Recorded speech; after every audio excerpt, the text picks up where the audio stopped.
اللہ الرحمن الرحیم۔ حضرت شیخ سعدی رحمۃ اللہ تعالی علیہ بیان کرتے ہیں کہ ایک ملک کا بادشاہ نہایت ظالم اور لالچی تھا۔ وہ غریب کسانوں کے گدھے بیکار میں پکڑوا لیتا اور ان غریبوں کو ان کے سہارے سے ہمیشہ کے لیے محروم کر دیتا تھا۔ ان گدھوں کی موت ہی مشقت سے نجات دلاتی تھی۔ ایک مرتبہ یہ ظالم بادشاہ اپنے ساتھیوں کے ہمراہ شکار کے لیے گیا تو ان سے بچھڑ گیا۔ یہ ظالم بادشاہ بھٹکتا ہوا ایک گاؤں میں جا پہنچا۔ وہاں اس نے دیکھا کہ ایک کسان اپنے موٹے تازے گدھے کی ٹانگ توڑنے کی کوشش کر رہا ہے۔ اس کسان کا تعلق کرد قبیلے سے تھا اور وہ شکل و صورت سے انتہائی معزز دکھائی دیتا تھا۔ بادشاہ نے اس کی اس حرکت پر حیرانگی کا اظہار کرتے ہوئے اس سے دریافت کیا کہ تو اس گدھے پر یہ ظلم کیوں کر رہا ہے؟ کسان نے جواب دیا کہ کیا تو نے حضرت خضر علیہ السلام کا واقعہ نہیں سنا کہ انہوں نے کشتی کے تختے اکھیڑ دیے تھے؟ بادشاہ بولا کہ سنا تو ہے، لیکن اس گدھے کی ٹانگ توڑنے سے اس کا کیا تعلق؟ کسان نے کہا کہ ہمارے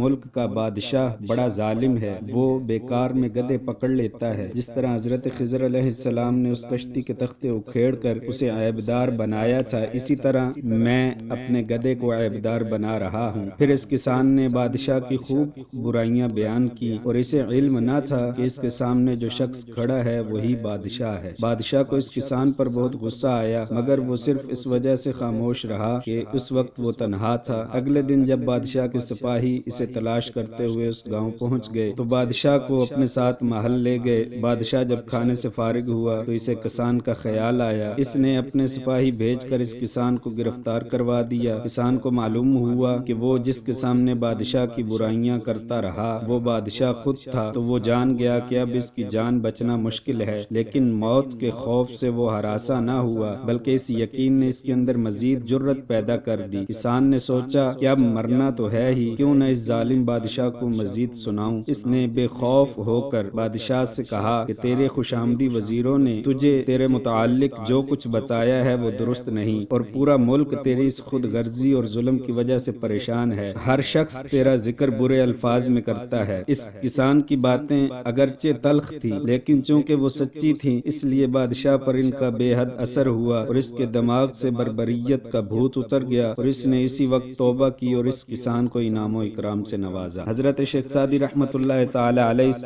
حکایت کو بیان کرتے ہیں اور فرماتے ہیں کہ حق بات کہتے ہوئے کسی کا ڈر اور خوف دل میں نہیں ہونا چاہیے، اس لیے کہ حق بات خود اپنے اندر اتنی طاقت رکھتی ہے کہ وہ مخالف کو زیر کر سکے۔ کسی کو نصیحت کرتے ہوئے یہ خوف محسوس کرنا کہ وہ اس سے عہدے میں بڑا یا طاقتور ہے، اس خیال کو ذہن سے نکال دینا چاہیے اور بلا خوف نصیحت کرنی چاہیے۔